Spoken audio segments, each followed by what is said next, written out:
Hello, class of biomedical systems. We did our poster presentation on electrooculography.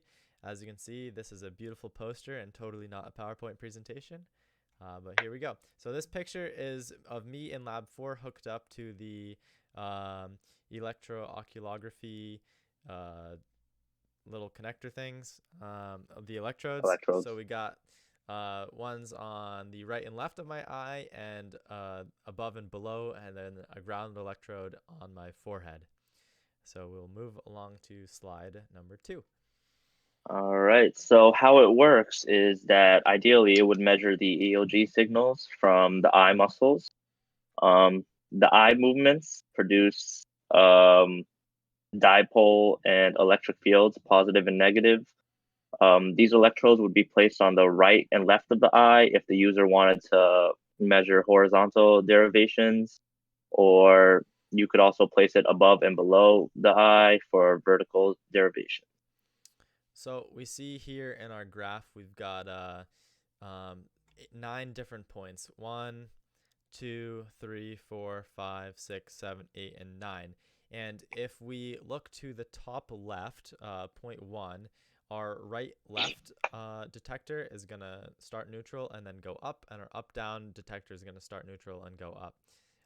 And then if we move over to point 2, since we're looking right this time, it's going to go down, but our up down detector is still going to go up.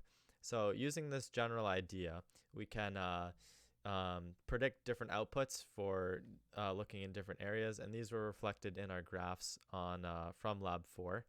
And using these different combinations, we've got 2 bits, so we've got 8 combinations, and then we can have a ninth one as being neutral. So we can essentially have a grid of different places to look and pick different boxes on a screen. Moving on to slide 3.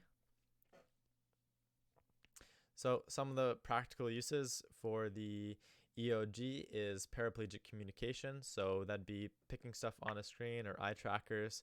So typical eye trackers are done by having a little camera next to the screen where they're looking that picks up where the person is looking by tracking the cornea.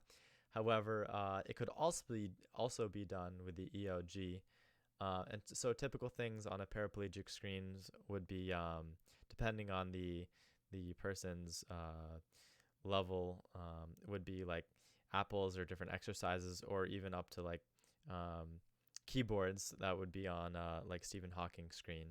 And then you could also have heads-up display technology in, say, a car or the failed Google Glass, where you're looking at different things, maybe changing the songs by just looking instead of having to interact with a panel with your hand. Hands-free interaction with a cell phone, possibly unlocking the cell phone by looking in different patterns. Like, say, you were to look across the top and then down. That could be a pattern that you look to unlock your cell phone. And then using the EOG, you can also detect REM sleep by looking for different patterns. Moving on to slide 4.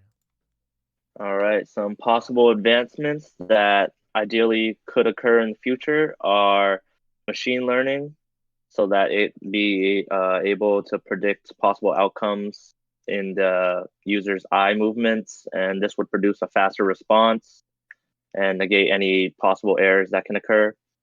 Um, Non-hardwired electrodes, to implement these electrodes wirelessly so that you won't be all tangled up in all those wires because it can get a little messy.